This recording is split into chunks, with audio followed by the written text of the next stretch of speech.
নমস্কার বন্ধুরা, পম্পার ঘরোয়া রান্নায় আপনাদের সবাইকে স্বাগত। আজ আমি হাজির হয়েছি রুই মাছের ঝোলের রেসিপি নিয়ে। রুই মাছের ঝোল বানানোর জন্য আমি 4 পিস রুই মাছ নিয়েছি। মাছগুলোতে আমি নুন ও হলুদ মাখিয়ে নিচ্ছি।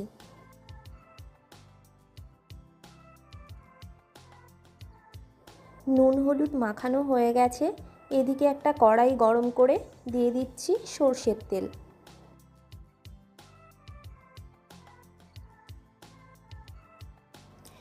তেল গরম হয়ে গেছে, দিয়ে দিচ্ছি মাছগুলো।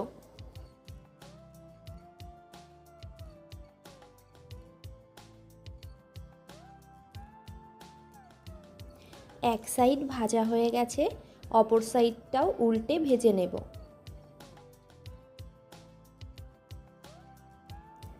মাছগুলো সব ভাজা হয়ে গেছে, এবার মাছগুলো সব তুলে নিচ্ছি।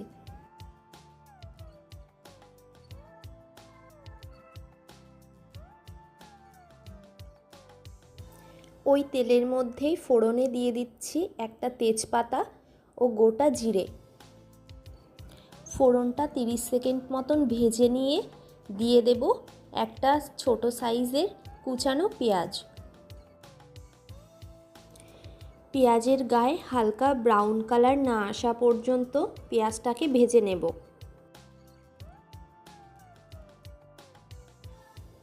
পেঁয়াজটা ভাজা হয়ে গেলে এর মধ্যে দিয়ে দেব হাফ চামচ জিরে বাটা, হাফ চামচ কাঁচা পাকা লঙ্কা বাটা, হাফ চামচ আদা রসুন বাটা।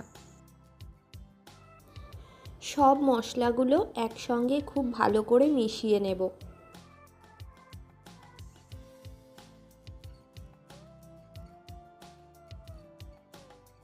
মেশানো হয়ে গেলে দিয়ে দেব স্বাদ মতন নুন ও পরিমাণ মতন হলুদ।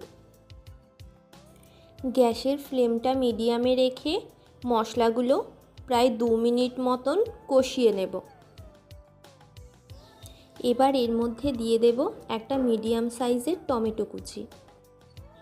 টমেটোটাও মশলার সঙ্গে খুব ভালো করে কষিয়ে নেব, যতক্ষণ না মশলার থেকে হালকা তেল বেরিয়ে আসে।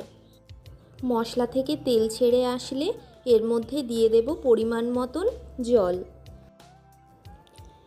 খুন্তি দিয়ে সব কিছু একবার ভালো করে মিশিয়ে নিয়ে গ্যাসের ফ্লেমটাকে হাইতে রেখে জলটা 3 থেকে 4 মিনিট ফুটিয়ে নেব। জলটা ভালো করে ফুটে আসলে এর মধ্যে দিয়ে দেব আগে থেকে ভেজে রাখা রুই মাছ। মাছগুলো ঝোলের সঙ্গে একবার মিশিয়ে নিয়ে ঢাকা বন্ধ করে গ্যাসের ফ্লেমটাকে হাইতে রেখে 6-7 মিনিট রান্না হতে দেব। ঢাকনা তুলে নিয়ে গরম মশলার গুঁড়ো ও ধনেপাতা কুচি দিয়ে মিশিয়ে নিলেই রেডি হয়ে যাবে রুই মাছের ঝোল। ভিডিওটা কেমন লাগলো অবশ্যই কমেন্ট করে জানাবেন। ভালো লাগলে ভিডিওতে একটা লাইক করে চ্যানেলটাকে সাবস্ক্রাইব করে পাশে থাকার অনুরোধ রইল। দেখা হবে অন্য কোনো রান্নার রেসিপি নিয়ে। ভালো থাকবেন, সুস্থ থাকবেন।